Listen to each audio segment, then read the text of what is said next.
The sound stayed with me, a sharp, splintering crack like dry timber giving way under a heavy load. Beneath my carpal plates, where the ancient obsidian-hard structure of a colosse's hand should have held firm, something was shattering. Emery's thorn did not flinch as he tightened his grip. His hand was a furnace, radiating a frantic, biological heat that felt entirely alien against my own pressurized, cold circulation anatomy. He smiled, the corners of his eyes crinkling in a way that his file described as friendly, though to me, it looked like the final, tensed muscles of a predator about to strike. He didn't let go. He simply continued to squeeze, testing the structural integrity of my species with the casual indifference of a child snapping a twig. You need to understand the weight of that silence. What we encountered in that sector was not a military threat or a technological rival, but a biological anomaly that made our entire understanding of physics feel like a house of cards. Keep this record close. The truth of Earth is not found in their weapons, but in the terrifying normalcy of their toxins. That same grinding vibration in my joints. I had first noticed the phantom sensation 3 hours earlier, when the Eternal Vigilance's orbital sensors finalized the primary scan of the third planet. The ship's central processing unit began to emit a low, rhythmic thrum, a sound usually reserved for catastrophic reactor shifts. It wasn't failing. It was screaming in its own digital tongue as the blue sphere filled our tactical displays. The bridge smelled of sterile nitrogen and recycled ozone, but as the data scrolled, I could have sworn I tasted salt. Lieutenant Vex stood paralyzed at the sensor pit. His fourth ambulatory leg was clicking against the deck plating in a rapid, frantic staccato, a colosse's involuntary response to existential dread. He was barely 20 cycles old, his exoskeleton still possessing the translucent sheen of youth, yet his skin had already turned a brittle, sickly white. "The calibration is verified, liaison," Vex whispered, his optical sensors fixed on the console as if looking away would make the planet disappear. Which meant the readings were right. Which meant the universe was a far crueler place than our academies had taught us. I approached the central holographic array. The sphere rotated with a slow, majestic indifference, draped in a vibrant, sickeningly beautiful blue. Beside it, a single data point pulsed in a jagged crimson hue, 71%. Dihydrogen monoxide. In the Colossi Stellar Armada, we use that substance as a high-grade industrial solvent. It is what we pour into the hulls of decommissioned war frigates to dissolve the reinforced plating. It is a Class 3 environmental hazard, a polar compound capable of liquefying a colosse's respiratory spiracles in under 5 standard minutes. To our biology, every molecule is a razor, severing the ionic bonds of our chitinous armor on contact. We spend billions of credits on lead-lined containment vessels just to transport a single liter of it. And here it was. Earth wasn't a world. It was a billion-kilometer vat of corrosive acid, spinning in the dark. The bridge doors hissed open, venting the pressurized air into the corridor. Emery's Thorn walked in. He lacked the stiff, performative dignity of the diplomats I had met from the inner core.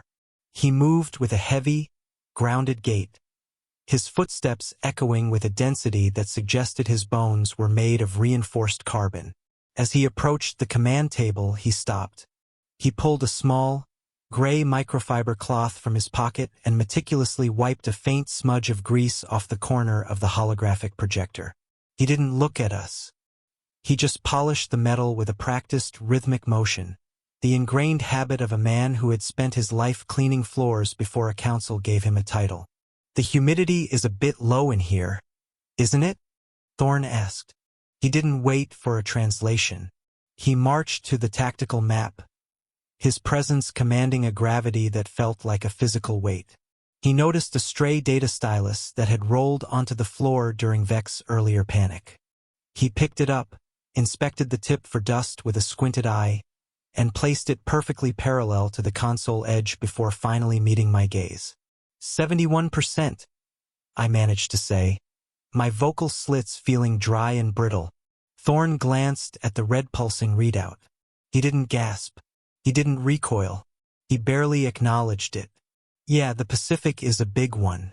Makes for some great surfing if the swell is right. He yawned. It wasn't a display of aggression, even though his calcium-white teeth looked strong enough to crush stone. He looked bored. He looked like a man standing at a bus stop, completely unbothered by the fact that he was born on a planet that should be classified as a galactic extinction event. Surfing, Vex repeated, the words sounding like a death rattle. Thorn nodded, leaning his full weight against the sensor console, the very machine Vex was using to desperately search for a landing zone that wasn't a death trap. You know, waves, boards. It's a vacation thing. Nothing like a week at the shore to clear your head.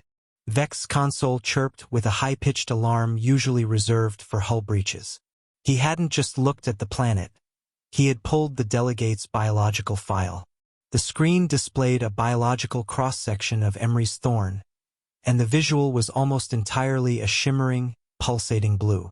The data hit me with the weight of a physical blow. Humans were not merely resistant to the universal solvent. They were composed of it.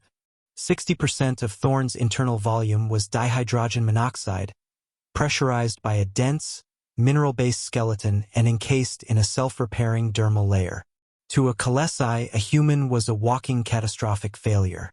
If Thorn were to bleed, he would melt our floor plates.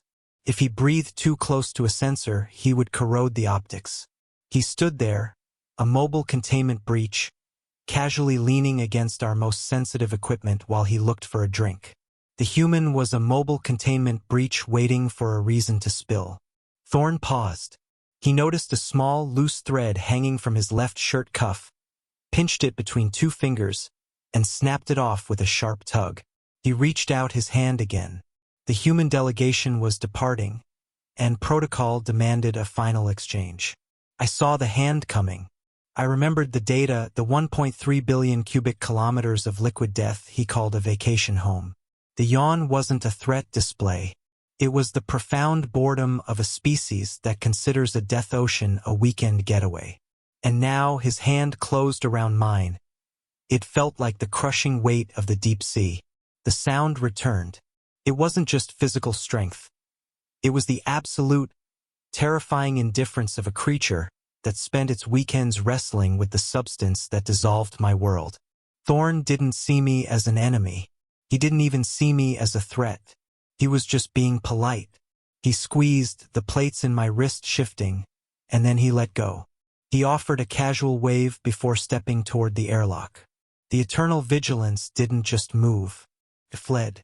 We burned half our reserve fuel to put 100,000 kilometers between our chitin and that blue surface.